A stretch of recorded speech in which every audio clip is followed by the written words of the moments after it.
I've seen a lot of streams that have like the 30-second buffer before they start. We should probably do that just to give us a little bit of time to get things settled so we can switch the Sure. scene. But it's a little Yeah. little late now. We're already live. Either way. Uh, John, it's been a couple weeks since we've been here, and we just need to summarize what's been going on. It's been Seahawks pandemonium in terms of some nice wins. We've had the Huskies lost to Oregon, beat UCLA, some interesting stuff going on in college football scene. And then obviously some news on the Mariners front in terms of like people are all over the Cattell Marte stuff. So maybe we'll talk about that at the end. But this is going to be mainly football and a little bit of college basketball here at the end. Anything to say before we get started? Oh, let's dive in. All right. Here, for those of you on the pod, here's some Coyote Picnic. On YouTube, we're going to stay here.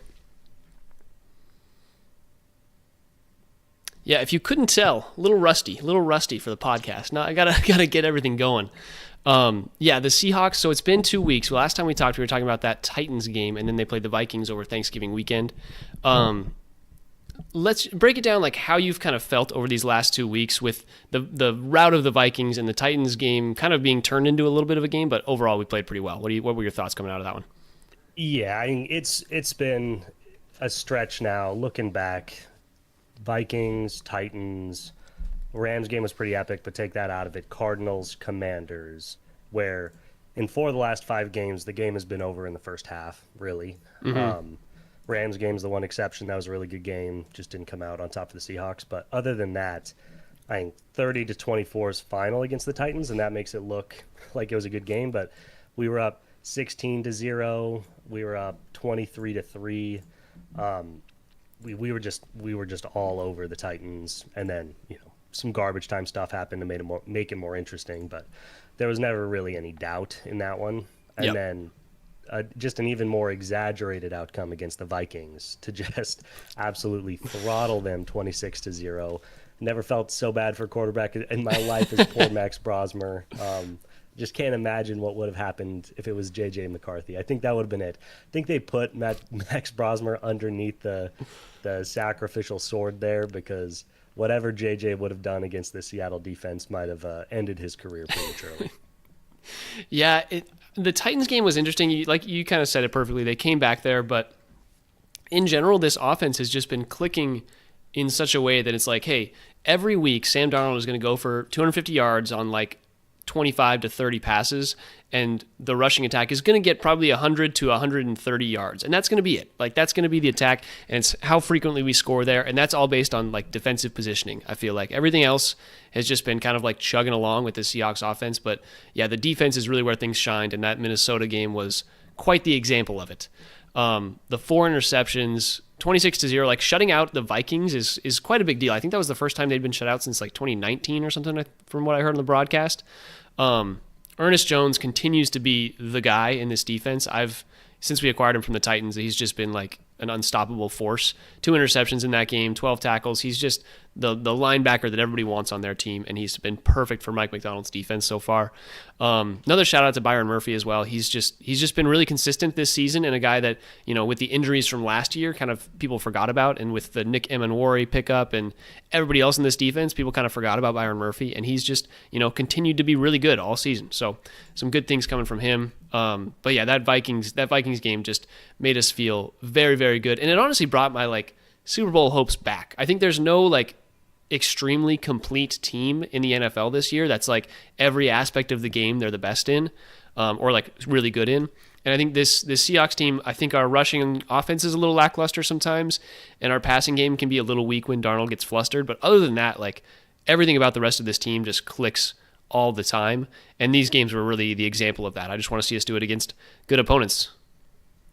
Yeah, 100%. I think one other thing, and just in terms of what this team can be, that was, I think, very positive.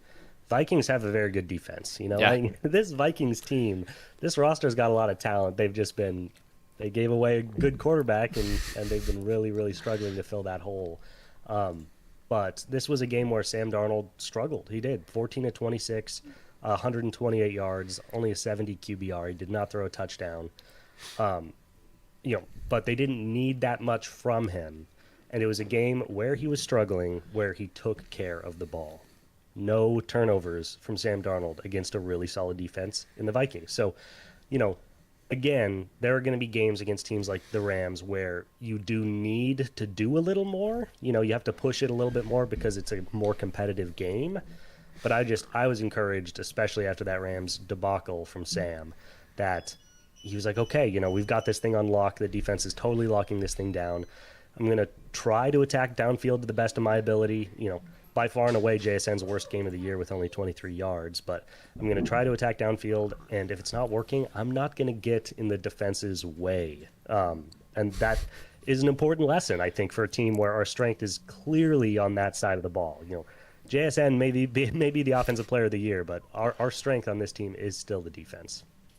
Yeah, you look at the second half of these Vikings possessions, and it's just fumble, interception, interception, interception, turnover on downs, end of game. Like, they didn't have anything going in the second half of this game. And in the first half, it was, obviously they didn't score, but it was just punts after punts after punts with the one interception. So just really, they didn't get anything going yardage-wise. I think that was the big thing. Yes, Max Brosmer threw for 126 yards, but it's the rushing attack by the Vikings being stopped up so heavily just proved the multi-layered capabilities of the Seahawks defense. And it's against a rookie QB in his first game ever. You're not expecting to shut out teams in the playoffs or anything like that. But that's just a really good sign that, first of all, the Seahawks were able to pour it on, and against, like you were saying, against a good defense, we were able to take care of the ball and not allow turnovers to be the reason that the Vikings got in this game. So really good stuff there, and really shows what Sam Darnold learned from that Rams game of hey, if you don't turn the ball over, we can just punt it away and we'll get it right back and we'll kick a field goal. It's a net positive for us to punt it away instead of you giving up an interception or turnover or anything like that. So really, really good things from the Seahawks over the last little bit. I'm just scrolling through the Minnesota and Seahawks box score, and I just looked, and Justin Jefferson had a tackle, and I just got excited about that. But yeah, holding Justin Jefferson to 2 catches for 4 yards, all this stuff is just really great to see. Unless you have anything else to say, we can look ahead to this Falcons game.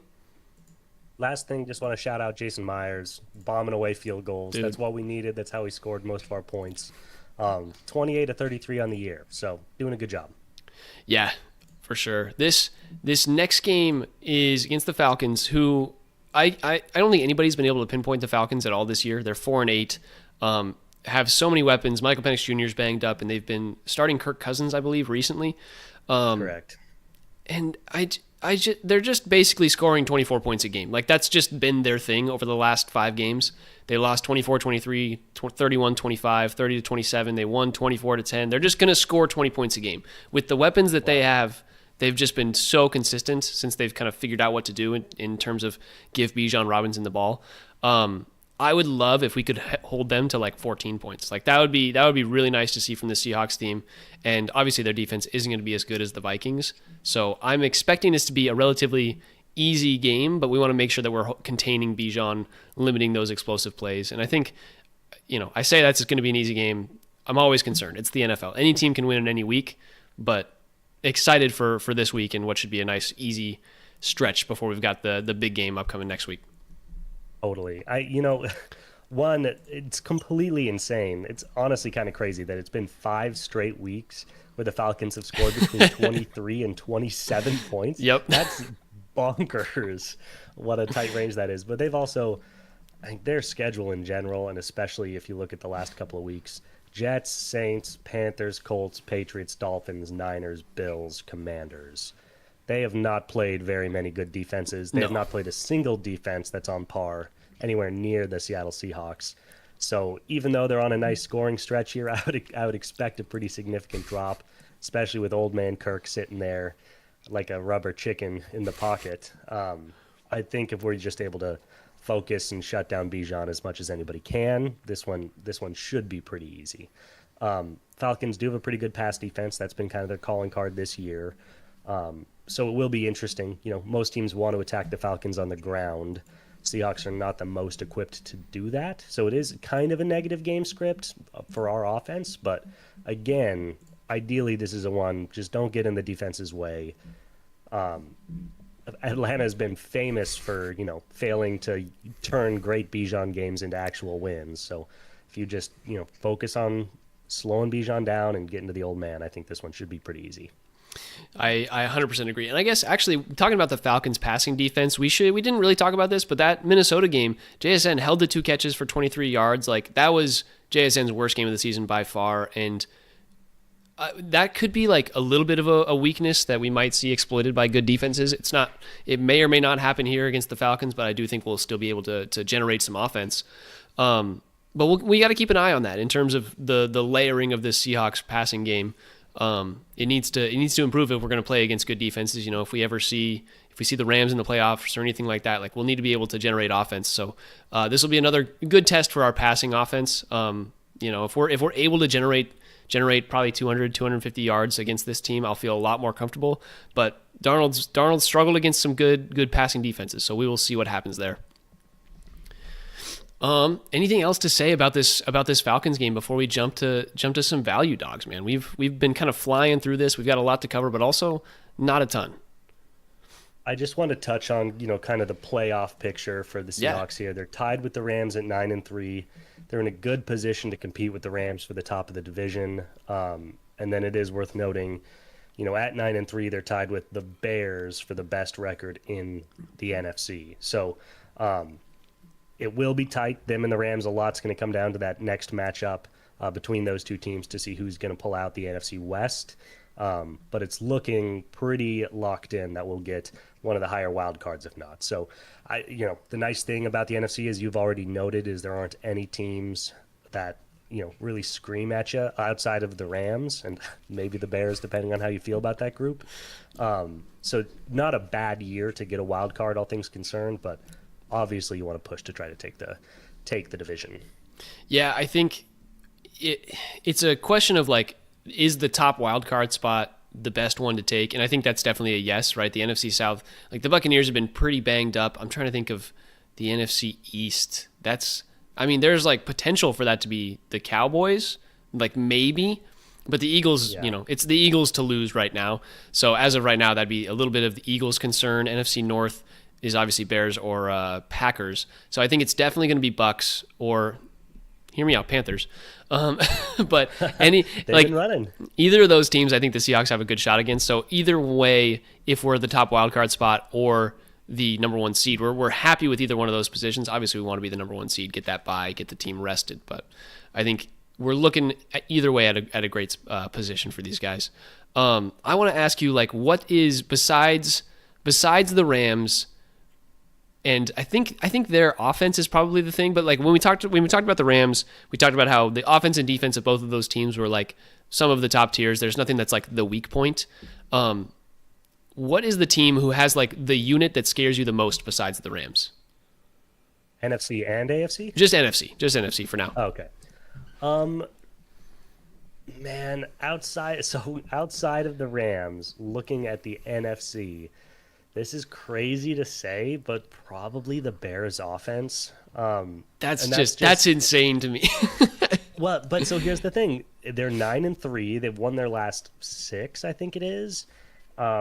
And if you look at their outings, in their last 5, they've gotten 47, 24, 19, 31, 24 points. So, up and down, but they certainly have some, big scoring potential. And what they've really unlocked these last couple weeks is their ground game. Now, that's, it sounds so strange because they were awful at running ball last year, and they were awful at running ball the first, 4 weeks of this season. But since then, these last, 4 weeks, they've been one of the best ground attacks in football, with DeAndre Swift and Kyle Monangai both being, very viable running backs. And they've taken just a ton of pressure off Caleb Williams. They're letting him just control the pocket, which he's amazing at, attack downfield, and then they're just getting him in a lot of 3rd and short situations because of their running game. And it's been super effective. They've controlled game scripts in a really impressive way. And, with that being said, I also just think the NFC is significantly worse than the AFC in terms of outside of the Seahawks and Rams. Their top teams just don't scare me even a little bit. AFC, there are a lot more sides of the football that I find very intimidating. But in the NFC, I'm giving it to the Bears. Yeah, I think you look at the top teams and you're like, man, none of those, like the Eagles defense has definitely shown some holes and their offense is not explosive. The NFC North just doesn't really have the team that has, the Lions offense maybe last year would have been considered that, but not right now. Yeah, but they've been so weird this year. Yeah. The thing that came to my head while you were talking was the 49ers offense. Like, I think no matter what, that 49ers offense is going to click and score 25 to 30 points a game. So that's a little bit scary for me. Just kind of thinking about that in terms of they're probably going to make the wild card unless things they falter towards the end of the season here. So that's a concern. We've got them in the last week, so hopefully we can knock them down a peg, get them in that 7 seed, and make them play whoever that 2 seed for the NFC is. But that's probably my biggest fear, just because they feel like even though our defense is so good, they would still score 24 points. Like, that just feels like assured points for them. Yeah, well, in Division 2, that always that helps too. I guess the other one that I would think of, and I didn't even include them because I think they're so bad on the other side of the football, but the Cowboys' offense, I guess, is certainly more threatening than the Bears' offense. I think, the Bears do some stuff that's more impressive schematically, but with the horses that the Cowboys have on offense are obviously top notch. So yeah, if I could pretend their defense didn't exist, I would be scared of the Cowboys. Yep. All right. Let's jump into, we're going to keep talking about NFL, but let's jump to some value dogs here. If you're new here, we got value dogs. The way the value dogs work is John and I have been picking for 3 years 3 different underdogs from each of the from the games each week to take as our cover that we expect them to cover. So that's just like the stats over the last decade plus have been that the underdogs cover a majority of the games, like 55% or so. This season it hasn't been as much. Underdogs are 93, 98 and 3 against the spread, so 48.7%, and home and away dogs are about even at 48.7% as well. So pretty interesting stats so far for underdogs this year. In the last couple of years, honestly, we've had underdogs slacking over the last little bit. But John, you want to give us your first pick? I just want to shout out my 2-1 week last week. 17 and 16 on the year, baby, all the way back over 500. He took the lead, man. I'm making you 5 cents on every dollar you've invested in me, so you're welcome. Honestly, it was funny. We were talking pregame, and you said you weren't sure how you were feeling about this week. Looking at your picks, which I see in advance, I'm not so sure about your picks either this week, but I love my picks. I think there are 3 easy ones. So starting this one off with, I think, the easiest pick of the week, I'm taking the Houston Texans plus 3.5 against the Kansas City Chiefs. First of all, the Chiefs have been playing very up and down football, coming off a loss. Texans coming off a very impressive win over the Colts. I just think the Texans are better. But we've also got this great game where the Colts just played Kansas City, and they lost, but they really had to blow the game to lose. And then the Texans actually beat the Colts last week. They beat them fair and square. So I just think, why are the Chiefs getting 3.5 against this Texans team? We were talking about sides of the ball that I fear. I think the Seahawks have the second best defense in football. I think Texans have the best defense. And with C.J. Stroud back and playing well, I think he just needed Davis Mills to threaten to take his job because he's looking like C.J. Stroud again. And if he can score 21 points a game, they're going to win almost all their games. And he's been really moving the ball, getting the ball to Nico, just making things work. So this is a no-brainer to me. Yeah, I think they've sped up the process a little bit for the Texans. Like, they were trying to have CJ do a little bit of cooking, and it's just like, hey, get the ball to your receivers. Your offensive line is not that great. We're going to move quickly. The only reason I didn't take this line was because that 3.5, that little hook there is pretty nice. That half a point is pretty good. Yeah, it's huge. I just am worried because the Chiefs need to win games now. Like, they're 6-6. They need to actually start winning if they're going to make the playoffs. And I still have yet to believe that, like, they're not going to. Like, for whatever reason in my head, I haven't come around on the fact that, like, things change year to year, and it still feels like it's the Chiefs of years past, that they're just going to, like, shape up into Chiefs form. But that's what scares me about the hook. I do like your pick, though. I like that 3.5 points. I like your line a lot. For what it's worth, the Texans really need to win too, man. They're third in their division right now, just like Kansas City. Every game matters for them too. Yeah, I think there's going to be a lot of money on the Chiefs this week, so I think it's a good idea. What I want to do is actually start looking at the money that's been placed on these bets, so we can use that a little bit to our advantage for the listeners. Get them some more money. Good. For my first pick, I'm going to take an interesting one, but I'm going to take it because there's actually a reason behind it, and it's not just me taking a team just on a random swing. I'm going to take the Jets +3 versus the Dolphins. And the reason that I'm taking this pick is because the Dolphins are in New York this weekend. And obviously, every time they are in cold weather, Tua is just my least favorite quarterback to ever watch. So +3 for the Jets. Also, they're playing pretty well, all things considered. Like Tyrod Taylor has been good enough for them the last couple weeks. And Adonai Mitchell may or may not be the truth, but at least he's been a weapon. I think the Jets are decent enough to hang with the Dolphins in this game, and they have a good defense. Breece Hall is going to be running all over the place. It's a question of can they contain Devon Achane, and that is my one concern. That's the one concern with that line. But if they start to throw the ball at all, I would feel very, very comfortable with +3. Yeah, I like the points, but Dolphins defense is obviously not very good. Dolphins might be my biggest stay away team ever this year. I feel like every single game they're either dominating a good team or getting their butts kicked by a bad team. Tua has at times looked like a very, very, probable and realistic quarterback to play, and at other times he's looked completely untenable, like he's falling apart at the seams. So I want nothing to do with the Dolphins, but hey, if you catch them on a down week, Jets are going to win by 20, so I'd like that. I took the Jets in my weekly picks for my work, and I was like, do I feel confident about this? No, but I feel like it's a good pick to take if you're trying to create a little bit of separation between you and the people around you. This is either the comeback pick, you need to make this to actually gain some ground, because if you pick the Dolphins, you're not going to gain anything if they win or lose. Yeah, totally. Well, I appreciate it. I'm going on to my next pick. We're starting to get into my higher value ones. I'm taking the Bengals +5.5 against the Buffalo Bills. A lot of B's in this one. This one surprised me a little bit too. Joe Burrow's back. He looked pretty sharp. He didn't look 100%, but he looked good in that win against the Ravens. Bengals defense played very good in that game, probably a little bit fluky. I do think the Bills will be able to move the ball against them.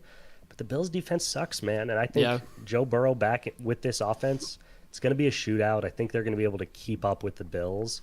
5.5 points just feels like too many to me for a game that, I think Bills would love to avoid the wild card, but this game matters a lot more for the Bengals, who are trying to cling on with their fingertips to a playoff chance. So a lot of points. I think you can't discount how much this game kind of matters to the Bills, too. They're almost on the fringe playoffs. They're going to need 10, 11 wins to make the playoffs here. And, they really need this. I believe they're 8-4 last time I looked.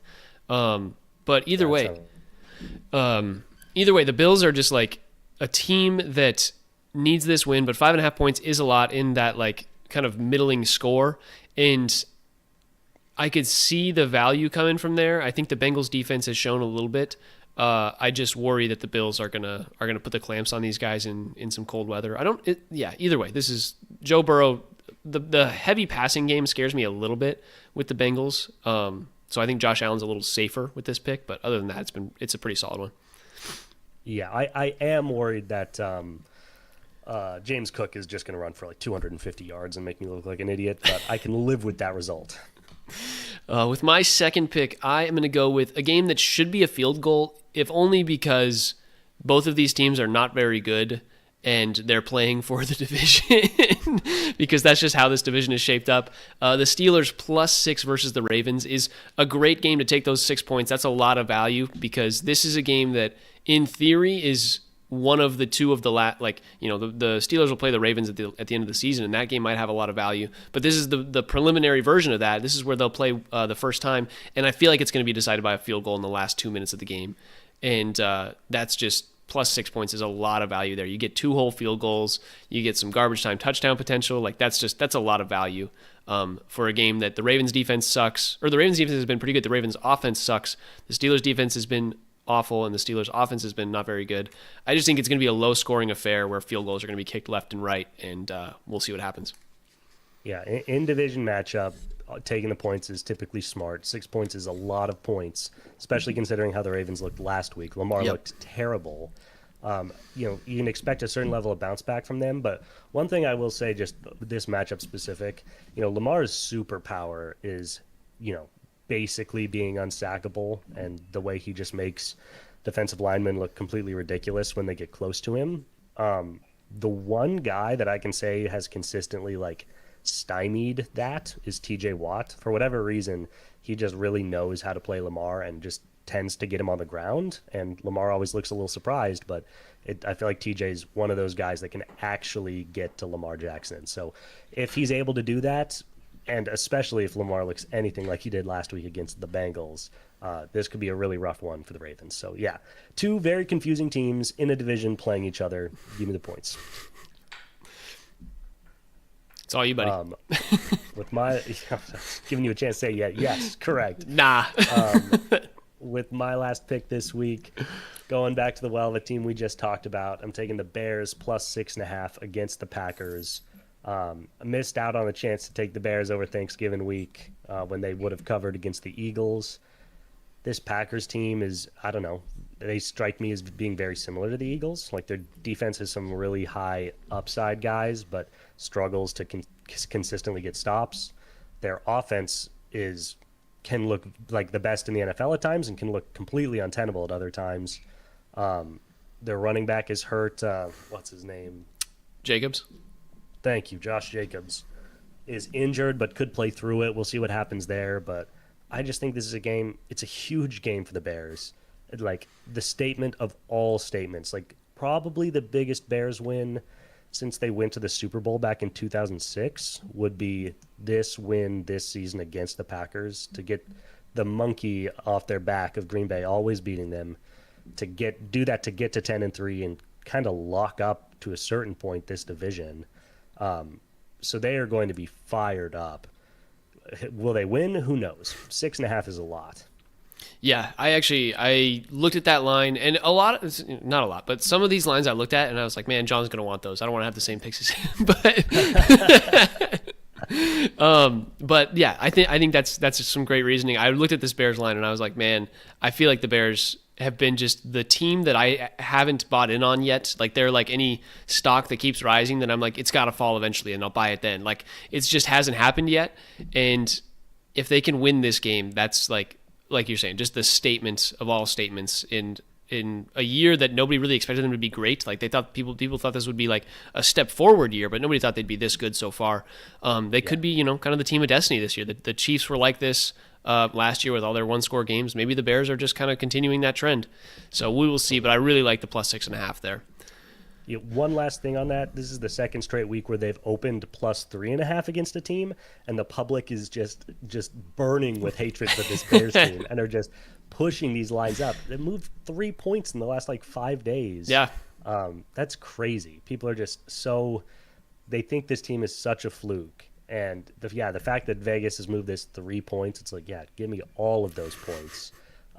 This could easily be a field goal game. Again, the Bears could lose, but they could lose by 3 or 4 very easily. So just crazy to get this kind of value on it. Yeah, people are fading the Bears because everybody feels like it's time for them to lose. So we will hopefully. It's all these people that they're just doubling their losses on the Bears every single week. And they're like, but next week they're definitely going to lose. So yeah, keep it up, guys. Eventually, we'll get you all some money from that. With my last pick, our last pick of week 14, I'm going to take a team that I picked a couple weeks back that was very, very plentiful for us, and that was the Raiders, plus 7.5 versus the Broncos. I think a couple weeks ago it was plus 9 or 10.5, and they still covered. They lost 10-7 in what was a very weird Thursday night football game.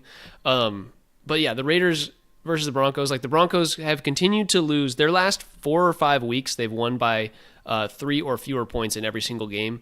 They continue to win one-score games, and eventually that's going to haunt them. I don't think it'll be against this Raiders team, but I think 7.5 points is a lot, and the Raiders are slowly but surely figuring out how to distribute their offense in a way that will just be, hey, get the ball to Genty or Bowers, and that's it. Like, you look at their top wide receivers, and the receivers of that group are catching the ball like maybe 4 times a game if they're lucky.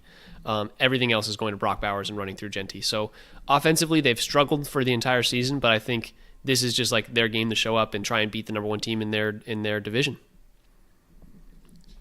Yeah, it's a lot of points, but yeah, getting over a touchdown is pretty crucial in this one. The Broncos might be the most one-sided team in all of football, where their defense is, up there with the Hawks and the Texans. Those are probably the 3 best defenses in the sport. And their offense, I know sometimes things can look okay, but it's bad. Bo Nix is not very good. RJ Harvey does not appear to be, a 3-down back. Since Dobbins has gone down, their rushing attack has gotten a lot worse. It's yeah, they're just tough to watch. And yeah, Raiders look pretty good in their first matchup. I'm pretty sure they covered for us in that first game against the Broncos. Yeah. Getting 7 is great. Brock Bowers has looked really good since he's come back, so why not? Why not? Over a touchdown.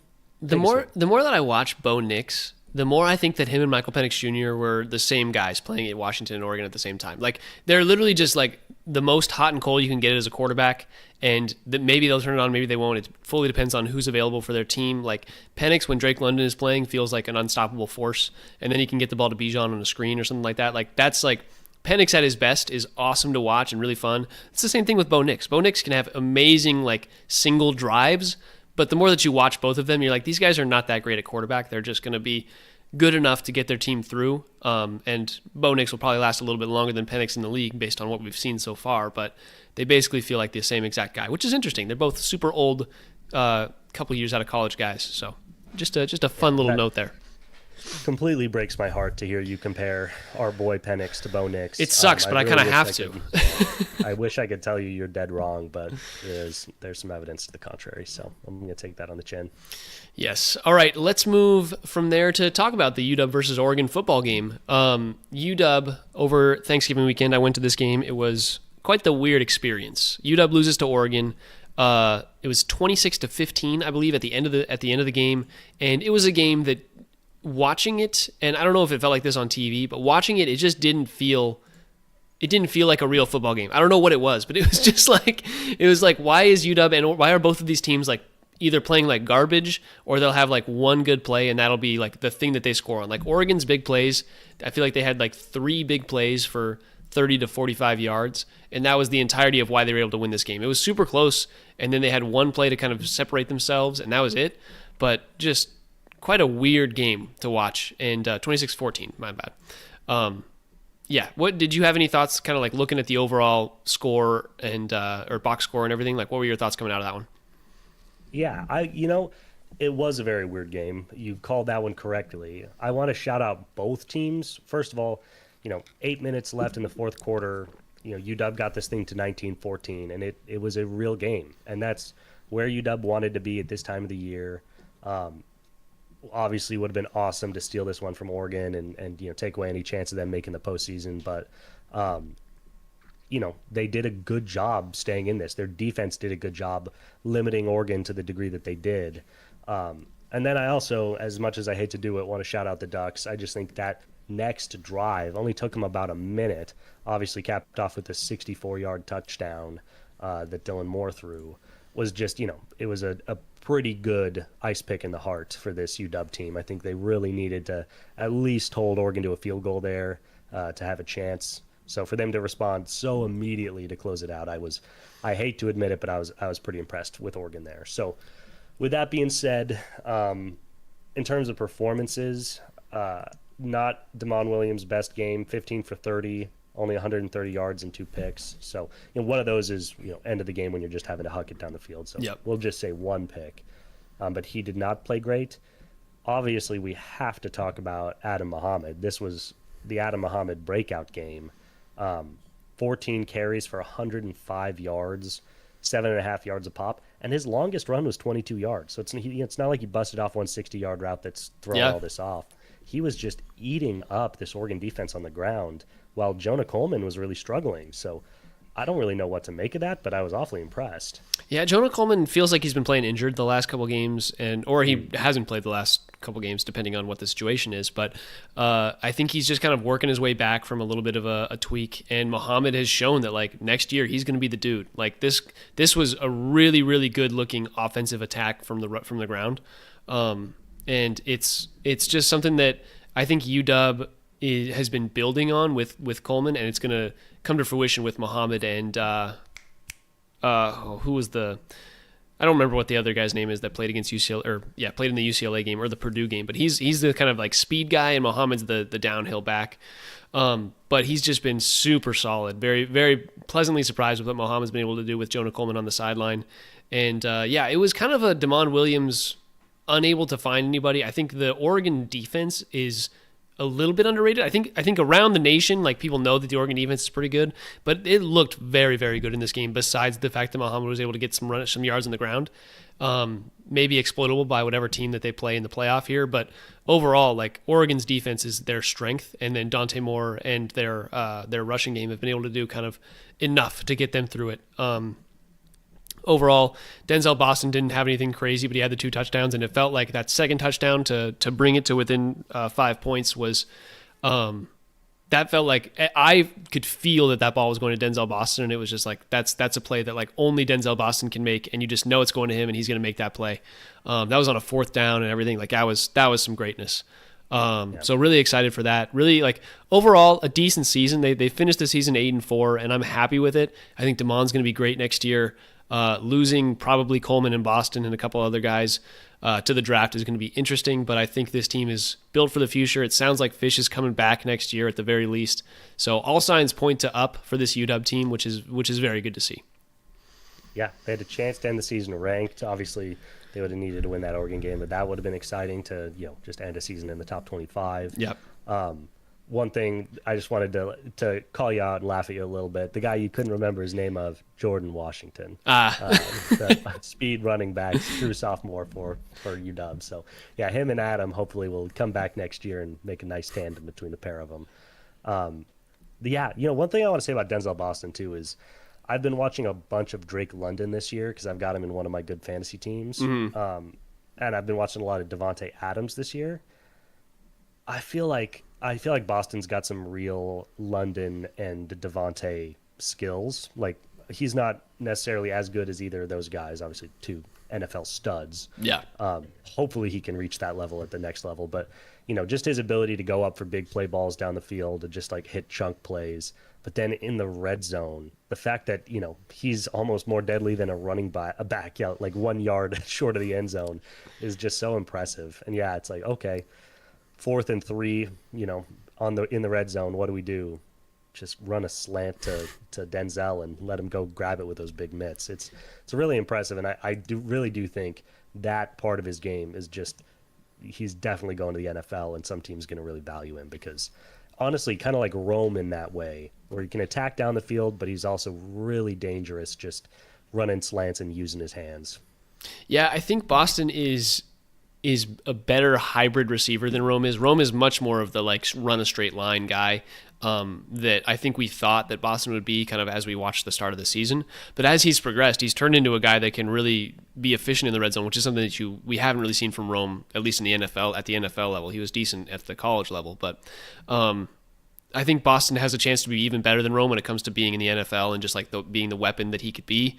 Jonah Coleman as a pass catching back, I think is going to have some value there. I think he'll be a guy that can be a running back 1 on a decent team that has kind of a 2 running back tandem. I don't think he's going to be the workhorse, get 60% of the snaps, but I think Jonah Coleman's going to be really, really good on 1st and 3rd downs and be very effective back. His stock has dropped a little bit, so hey, if you're doing a dynasty, like look at Jonah Coleman here to get in this next upcoming dynasty draft, because he's going to have a lot of value with the pass catching capabilities. But some good guy, we're losing some good players here, but it's a good sign that we've got Muhammad, we've got Desmond Roebuck, a true freshman. Like a lot of this team is going to stick around and be very, very good moving forward, which is a great sign pointing to Jed Fish here and wanting to stick around.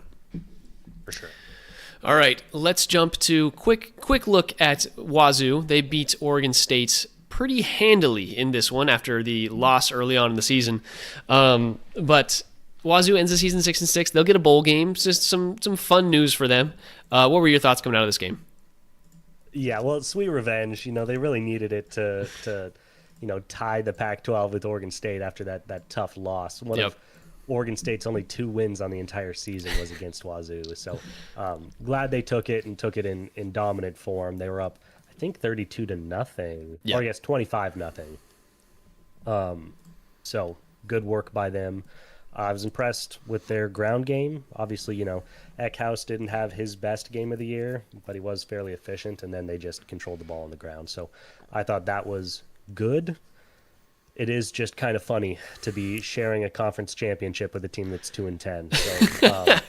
So too bad they couldn't have won that first one and taken this one outright. But you do what you can do, I suppose. Do they not play the Pac-12 championship now next week for for the third game to settle the score? Honestly, I don't know why they wouldn't, but they aren't. Yeah, I think Wazoo was definitely the better team here. Oregon State's going to have to do a little bit of soul searching here over the next little bit. So, not a ton to say here. I think Washington State is going to have to build on this season. They're not going to be a team that, their quarterback leaves to go become the Heisman winner this next year, like Mateer and Cam Ward before him. Zevi Eckhouse is not going to be that guy. But other than that, like this is a team that has some opportunity to build, get some better players, and hopefully this next Pac-12 season will be different with regards to, new teams coming in. They'll get some more variety, have some more rivalries, all that kind of stuff that Washington State's been missing from these last couple of years. Man, a lot of smack talk coming from 7th place UW in the Big Ten when Wazoo and Oregon State finished 1st and 2nd in the Pac-12. That's okay, come on, man. Look at the standings. This is the take Washington State and put them in the Big Ten and see where they end up, and it would be a little rough. It would be a little rough, but I do not. Anyways, got some exciting stuff for them for bowl season, so that'll be fun for both Washington teams.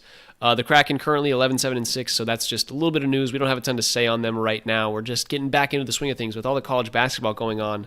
We might as well jump to that. John, what do you want to start with? Gonzaga, UW, or Wazoo? Okay, real quick, that was the quickest blow-by of the Kraken we've ever done. Yeah, I'm trying to keep it going. I love it. That's fantastic. Keep that energy. But just because it's been 2 weeks, I do want to say Kraken had a nice stretch. They won 4 out of 5 and then have lost their last 3. So tough little stretch here when things were starting to look a little more encouraging. But c'est la vie. Now we can move on. That's all you wanted to say? That you just wanted to recount their last 7 games? That is correct. I want to start with Wazoo because I think this might be a similarly short conversation to the Kraken. Yep. I might be ready to retire Wazoo basketball talk for the year. They have fallen to, I don't have their record in front of me, like 3-6. 3-6. Yep. They had 2 nice wins against Southern Utah and Chaminade. I don't even know where Southern Utah is, man. You could tell me that's in Vermont, and I wouldn't be surprised. Well, that's because you don't know where Utah is, bro. Like it's the square states are always hard. But yeah, their level of competition has kicked up since then, and they got beat pretty good by Arizona State, Seton Hall, and Bradley. Yeah, I'm not really sure what the light at the end of the tunnel is for these guys. It seems like they're just going to win 1 out of every 3 games they play. And yeah, their schedule is full of stinkers. They get USC and Gonzaga twice. So we'll see how they do once they enter, WCC play. But yeah, I don't really believe in this team very much. No, this team it's a team that at the very least right now has a 17-point per game scorer that's going to transfer, which is great for him. Great for what is this guy's name? Anthony, I bet. Anthony Glass. Ace Glass, what a name. It's a team that, it's kind of a hub for transfers. And we've talked about it before, but like until they can get some solid funding, they basically have no funding to be able to pay players because of the TV deals and everything that's going on with the Pac-12 right now. With other teams coming in the next couple of years, like they'll be able to get better and hopefully compete to a higher level. But right now it's just been like there's 2 teams in the Pac-2, and yeah, Washington State is a little bit better than Oregon State, but there's just no money to go around for either of these teams. And you can see it. You can see that these guys are just coming in to transfer out, and hopefully they can get their bag. And that's kind of all we're seeing with Washington State. They're 3-6, and it's not looking like it's going to get any better. So I agree with you there. Yeah.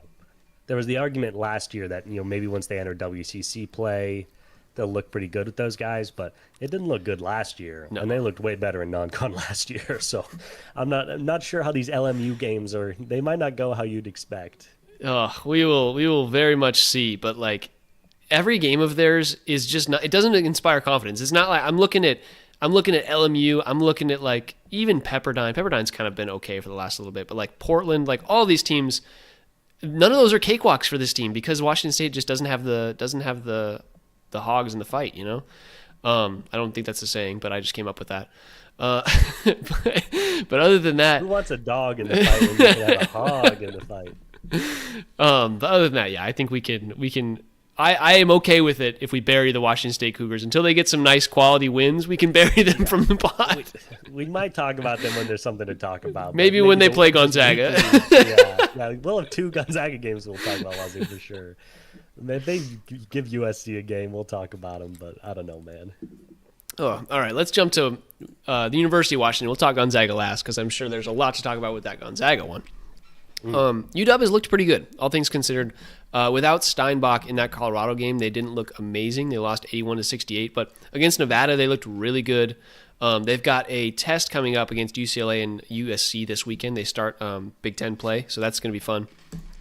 And also the return of I think it's Desmond Claude and Wesley Yates to USC. That's going to be a fun game. There's going to be a little bit of a fire there, so that's exciting. This Colorado game was interesting because it really felt like we were missing the power forward kind of like rebounder in Hans Steinbach, and it felt prevalent. There was just Wesley Yates wasn't able to get going. Zoom Diallo wasn't able to get going. And those are kind of our guys that when they're clicking, this team offensively can score, 85, 90 points a game. But when they're not, you can feel it. And like Kamari Peterson, when he has to turn it on, like he played 38 minutes in this game, scored 18 points, and just like he was basically just hucking up threes. It felt like he was just trying to keep us in it. And still only able to score 68 was a little rough there. But Desmond Claude has been a really nice return, or been a nice player to have come back after injury. So he's been very, very a calming presence at that like kind of 3 spot. So all things considered, it's been a solid year so far. Like I said, 5-2, and I've been happy with where they're at. Frank Kepnang had me a little bit worried there. In between kind of this like that Baylor to Nevada stretch, I was a little worried that Kepnang was injured or fighting off something just because of what he was doing in terms of his play. But he's looked very good over the last little bit too, just in terms of explosiveness and defensively. So been happy with that. But other than that, not a ton to say. They haven't really played a ton of tough games until this weekend. So excited for this one. Yeah, I will say, missing your guy in Colorado, that's tough. Kepnang, I feel like I can never pronounce that right. No, I'm sorry. Who are you missing? Not Kepnang. Steinbach. That's right. Got it. He's going to transfer to Gonzaga, so I got to remember his name. No, he's going to the NBA, man. That's a European guy. He's going to the NBA. Yeah, he's going to the league. But I thought it was pretty impressive. I mean, Colorado is 8-0. If you look at their 8-0, it's one of the weakest non-cons I've ever seen in my life. Yeah, I was like, how is this team unranked? But yeah, borderline pathetic who they've played. But with that being said, they are 8-0, so I think how UW played without him is still pretty impressive. Yeah, Kamari Peterson, Desmond Claude, 6 for 15 from 3, shooting 40% from distance is, a nice boon from your, shooting guard wing positions. But yeah, they just need to get a little tougher in the paint. But their offense is showing some potential. It'll be fun to see them get some higher end matchups. Obviously, the double SoCal combo is always going to be fun. Yeah, I think looking at their stats, they're scoring 83 points a game, 82.5 technically, but like 42 rebounds. Their assist totals are always super low. Like that's just kind of how they've been run recently. 13.3 assists per game. They are shooting 35% from 3 as a team, which isn't that bad. So just kind of figuring out where their strengths are and then capitalizing on those. And then obviously the return of Steinbach is just like where they would shine. That's 14.5 points, 12 or almost 13 rebounds a game, 2.5 assists. Like that's a guy who was the centerpiece of your offense there. And the fact that he's been out, like he had 2.5 or 1.5 blocks a game, was shooting. Well, he's 66% from 3, but 56% from the field. So just like a really solid scoring player down in the post presence, who can extend the floor a little bit. Like he's just been a really nice guy. So hopefully he can bounce back and be a part of this team moving forward. Because if he's playing with these guys, like this is a fringe tournament team. Like this is like an 11 seed tournament team if he's playing. So if everything can click, I'm hopeful for the Huskies. Well, man, it's got to click here pretty quick because they have a stretch in early January. Yes. Between January 4th and January 17th, they are going to play the number 1, 3, 7, and 22 teams in the country over a stretch of 5 games. So that is a murderer's row of a 5-game, 2-week stretch. Yeah, figure it out before then. Coming out of that stretch, UW will either be ranked or unranked. That's what I'll tell you. There'll either be one of the 2 possible options, and it's for sure. It is 1, kind of insightful, and 2, 100% correct. you can take that one to the bank. All right, let's talk Gonzaga. They had a great start to the season, obviously with winning their first 7 games, and then had a really tough 8th game. Let's talk about the Alabama game first. We'll get that nice win under our belts. 95-85 in that Alabama game, and what it was Graham Ike just kind of like dunking on a guy, and then Philon Jr., who was really good for Alabama, but just ran out of steam in the second half. Like he was keeping him in it, and then eventually, the guy scored 29 points and fell off just because he played 37 minutes and was doing the most offensively. So felt really good there. What were your thoughts coming out of that one? Yeah, that was epic, and it was very encouraging. It did, we'll talk about some leveling results here in a bit, but this was big just to tell us who this Zag team is and who they are as certainly a top 15 team in the country. I still think top 10 is where they belong. But yeah, it was huge. I think what was so impressive about it is, 95-85, that's a high scoring game, but it was a mess offensively. Neither team shot very well from 3. They were 31%, we were 27%. And it was a really defensive game. Honestly, looking back, I can't believe we got to 95 points because it was a very physical, very defensive game. And I think most of these points just came on both teams being able to get out on the break after good defensive possessions. That was a huge part of it. And yeah, our ability to, one, play the kind of defense we did. Again, we gave up 85, and they have an NBA guard that put up 29 on us. But I was really impressed with our defense. Philon was awesome. You said he kind of came down as the game went on. That is true, but we also really changed the way we were guarding him after halftime, and that clearly affected him. But yeah, our ability to roll with the punches. They threw a couple of haymakers in that game, and yeah, Ike's performance was great. He was only 8 of 19, but he was putting up shots, which is what we needed. Braden Huff, I thought, was more impressive. 9 of 12 from Huff the field continues to for 18 just points. be awesome. Like he's been so good all year. Yeah. So good, man. And then Tylen Grant Foster had maybe his best game as a Zag. He got to 21. Agree. Yep. 7 rebounds. I bet you 5 of those were offensive. He was all over the offensive glass. And then Steele Venters had his best game of the year for us too, hitting 4 threes off the bench, which is really what we need from him. Just come off the bench and go 4 for 8 from 3, and we'll pat you on the back. So it was definitely their best win of the year. Very well-rounded. Their ability to win that game without playing their best offensively, I thought was very impressive. Yeah, I do want to shout out real quick Mario Saint-Superi versus Braden Smith. I think that was the game that I was like, man, Braden Smith does not look like he belongs on this team right now. And I don't know, I haven't watched the game since then, but I have not been impressed by Braden Smith so far. And Saint-Superi just looked like a guy who was in control, all things considered. Like he looked like he was able to share the ball, and he, obviously his points all came from free throws. He was 10 for 11 from the free throw line, but he was a guy who was willing to share the ball and just like trying to get other guys open. And Braden Smith was just like a little too slow. I think Saint-Superi was just more explosive when I watched him. So I can finally get behind the Saint-Superi hype train. I will claim it. And Braden, we'll talk about him a little bit in the Michigan game too, but I think what he really needs is probably just WCC play to just be able to build up some confidence and learn how he can fit in offensively with this team more than just being the Nemhard dump it into the post guy. He's still really good at that, but yeah, Mario's just shown that he's so much more dynamic at this point. Yeah. 10 of 11 from the free throw line. He's attacking the baskets. That's how you get to 11 free throws, which is so big for us. He had 5 rebounds against Alabama. He's a really good guard rebounder and just, fearless, which is huge for us. Before we jump into the really negative, I just do want to shout out the most dominant win of our year, and probably the best we'll have this season, is the 100-61 win over Maryland. We absolutely stomped them. In a lot of ways, I think it was bad for us because it set a lot of bad expectations going into Michigan, but we destroyed them. We shot 60% from the field, 40% from 3, 80% from the free throw line. Everybody was getting involved. Braden Huff went 9 for 10 from the field.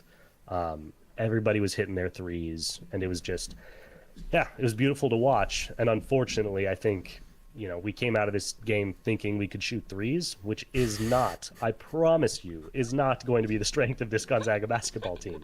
Do not watch the highlights of the Maryland game and convince yourself that we are going to win games by hitting threes. Timely threes is the best we can do.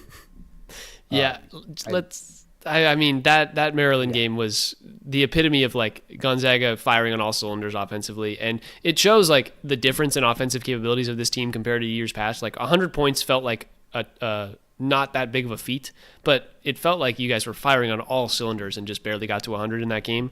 Yes. So that's just like a little bit of the difference over from Gonzaga from this year and years past. Total. And again, I'm totally good with that because we Yeah. have an awesome defense. We'll Yep. talk about this Michigan game. It may not look like we have an awesome defense, but I promise you we do. Yeah.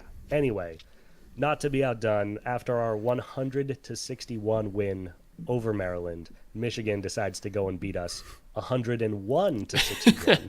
1 point off the exact same score in reverse. So they smacked us around pretty good. Yeah, I guess let me just talk about this a little big picture before we get into the game. These two teams came in ranked similarly. I think Gonzaga was like 14 and Michigan was like 9 or something. So people thought it'd be a really good game. Michigan's been destroying everybody, and they've jumped up to 3rd in the nation. We still climbed up to 11 even after this destruction. I think that's largely because people recognize, oh, no, this Michigan team's just really, really good. Yeah. So I'm going to try to caveat this game as we talk about it, but my main impression coming out of it, and it seems like the AP's main impression was, no, Gonzaga's still a really good team. Michigan is just maybe on another level. So instead of punishing Gonzaga, they just put Michigan where they belong, which is on top of the pile. In this game, things went about as bad as you could imagine. Michigan shot 60% from the field, 50% from the three-point line. We shot 34% from the field and 14% from the three-point line. They out-assisted us 29-17. They out-rebounded us 42-31. They out-blocked us 8-2. It was complete domination. They basically doubled us up the whole game. There was a stretch where it's like, oh, they were up, 12-6, and then they were up 18-9, and then they were up 30-15. It's like, okay, but, that's a gap we can close, but it just kept growing where they had twice our score. And then it was, 80-40. And they said, hey, we'll let the other guys get some guys in, get some run. Us closing it to only a 40-point loss actually makes it look better than it was. This was complete domination by Michigan. Yeah, Gonzaga had the fabled 30-10-53 game or 30-10-50 game instead of the 40-50-90 or whatever that 50-40-90 game super high mark is. just some really bad stats there. And it really comes down to like Ike was not efficient. Saint Superi was not efficient. He didn't get any calls in that game. 2 for 9, like 2 for 9, no free throws. Like that's just kind of a big difference for him. I'm sure he was looking for calls there as well. Those Europeans do that. But Brayton Huff looked pretty good. 7 for 17. Like the offense kind of fell on his shoulders. It looks like him and Grant Foster, who was 6 for 13. Like those two guys looked good, and I think that's a sign that like those two guys will always get their buckets this year. Like those guys are going to score 15 to 20 points a game. Ike struggling was kind of surprising. He did walk around in that Alabama game. He was kind of walking with a limp at one point. And are you worried at all that Ike is injured in any way? If he is, it wasn't bad enough to keep him out of the game, and he'll be better going forward. He certainly may have been. I will say, he might have had the least concerning performance to me. He went 0 for 9. That's just not going to happen. That's not who Graham is. Yeah. He's too big and too tough. Michigan's an awesome defensive team, and they've got tremendous size down low. Adai Mara, I think, is 7'4". He's just a monster. But Graham can learn some lessons and play a lot better. I think, the front court was terrible, but the things that impressed me, Brayden Huff was 7 of 17. Pretty good considering he missed 3 threes. He was really 7 of 14 on 2-point shots. So he actually played pretty well for us. But the fact that they played as inefficiently as they did when we know how good they are. Also the fact that they took 7 threes, good Lord, and went 0 for 7.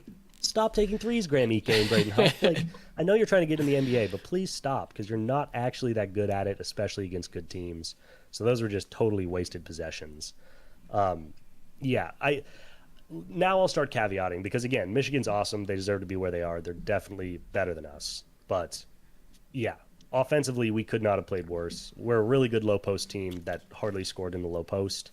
We're an okay three-point shooting team that shot 13%. That's going to be better. And Steele Venters, his great skill is that he's an elite 3-point shooter. He went 0 for 4 from 3. Like that's not really going to happen.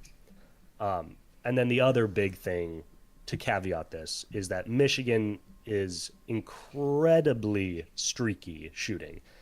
They shoot a lot of them. This year, the least they've shot is 16 against TCU. Most has been 35 twice. So they put up threes. Game by game, they've shot 54% from three, 16% from three, 31%, 20%, 33%, 40%, 48% against Gonzaga. So their second best night of the year against us from three. They average 36% on the year, but do not be confused. They are incredibly streaky. And when they're missing, they're bricking threes. They went 5 of 25 against Middle Tennessee. So we just caught them on absolutely the wrong night. And maybe the only hope of beating a team as talented and as big and as physical as this Michigan team is catching them on a night where they're shooting 20% from three. But if they did, and if we shot incrementally better, this would have looked much closer. Yeah, I think the great teams in college basketball are a little bit like the great teams in the NBA in the sense of like, no matter what, you can catch them on an off shooting night. And when it comes to March Madness, that's like the epitome of why March Madness is madness. It's because any team can lose on any given night because they shoot poorly. And Michigan is one of those teams that either like they're 8-0 now, probably 7. I'm not sure if they're 7 or 8-0. 7-0. 7-0. But they are a team that is built to be able to score from the interior at any given time and then kick it out and shoot a lot of threes. Like that's what they do. Yeah. And you see Gonzaga and those big guys are being 0 for 7 from 3. That's a facet of the Michigan defense, basically not letting them get anything inside and making it tough to get the ball inside because this Gonzaga team wants to work on the interior as well. So these are all caveats and these are going along with what you're saying. I'm just saying like this Michigan team is just so good and so great defensively. They're so big. They've got all this shooting that may or may not be their downfall at the end of the season when it comes to March Madness. But it's like this is a team that the reason that they're ranked so highly is because of all of those things. And their capability to score inside is what lets them shoot so many threes on the exterior. And that's what's going to be the scary thing for them in the future is like they could just dump it to Yaxel Lindeberg every single possession and he'll drop 40 points in a game and that'll be it. And it's just like it's kind of insane what they've got. This is no shade, man, because again, if they shoot 40% from three, they are the best team in basketball, in my opinion. Yeah. I think they're UConn 2021 levels of just like unstoppable with how big, defensive, reboundy, shooting, just everything they do at such a high level. So, yeah, all I'm saying is the only way to beat them is to get them to miss. Yeah. If they're playing their game, I think you're kind of toast. So I'm just hoping we don't have to see them again. Hopefully somebody else catches them on a bad night in the tournament and slips past them. But I think Michigan's that good. I think I would rather have to beat Purdue and Arizona than try to have to beat Michigan again. Like I think they're that good. I think they will be number one in the country eventually. But if there's a weakness, it's the streakiness from shooting. Because you're right. There's no weakness in having 4 guys over 6'7" on the court. There's no weakness there for sure. Yeah, especially if they're clicking defensively. All right, man. We've been talking for over an hour as we always do. Is that the last point you want to get off for Gonzaga? You got anything crazy coming up for them right now? I'm trying to think. They actually play a good game against Kentucky here later this week, right? Correct. That is the next one up. I'm glad they've had a bit of a break. The other thing too is there was a lot of talk is like as we were playing at the start of that Michigan game, especially coming off Alabama and us throttling Maryland, people were like, okay, wait, is Gonzaga one of the best teams in the nation, or is it Michigan? They were talking about going into this game, whoever wins this could be the best team in the country. Now, obviously, with the way it went, it's going to be a while before people are talking about the Zags that way again. Yep. But, to a degree, I'm also glad we took that early bullet. I'm glad this didn't happen in the tournament. Sometimes the team just needs to, get their teeth knocked in a little bit and be able to rally from that. So glad it happened when it did. 2 weeks off, big game on the 5th against Kentucky. Big opportunity to bounce back. We got a tough stretch here. UCLA's fallen out of the rankings, but we got them in a week after that. And then WCC play will start, and it should be a fair cakewalk to the finish line. So Kentucky will probably be our last opportunity to play a ranked game this season. If we beat Kentucky and if we sweep WCC play, which I hope we will be a 1 seed in the NCAA tournament. So if you're all the Zag fans out there listening, do not take it too hard. Michigan's amazing. Hopefully we don't catch them again. Yep. But I was at the point going in where I wasn't scared of anybody. Now I'm scared of Michigan and nobody else. Like I'll take Purdue tomorrow, man. I believe in this team like that, but I am scared of Michigan. Those Wolverines, they do be terrifying a little bit. Yes, sir. Oh, all right. Well, for John Carey, I'm Tyler Carr, and this has been the Sound Up Seattle podcast. If you enjoyed this episode of Sound Up Seattle, please feel free to drop a like, comment, subscribe, do all that good stuff on YouTube. You can find us on YouTube at Sound Up Seattle if you're listening to this pod on Spotify or Apple Podcasts. That's available there wherever you get your pods. You can find Sound Up Seattle on Twitter, TikTok, and Instagram, all at Sound Up Seattle, all lowercase, all one word. You can find me, Tyler, at TyCart50, what's important. Forgot about the email. You can email us your questions, comments, concerns at soundupseattle@gmail.com. And you can find John. Play a little throwback Star Wars Battlefront 1. Ooh. Not even 2. Obviously 2's the Man GOAT. said, give me the worst Go back graphics. and play 1. Yeah, the graphics are worse. The mechanics are clunkier. But, man, there is something magical about that game. And it is hard, man. I'm not sure if when they remastered it, they made like the difficulty harder, or if I just used to be better at video games. But I'm getting my ass kicked by the CIS. So it sounds like you were getting your ass kicked by real human beings, and you were like, "Give me the robots on Battlefront 2." Now, man, I'd way rather take the humans, man. These robots, they're deadly. All right. With all that being said, let's go Hawks, baby. Finish out the season strong. Let's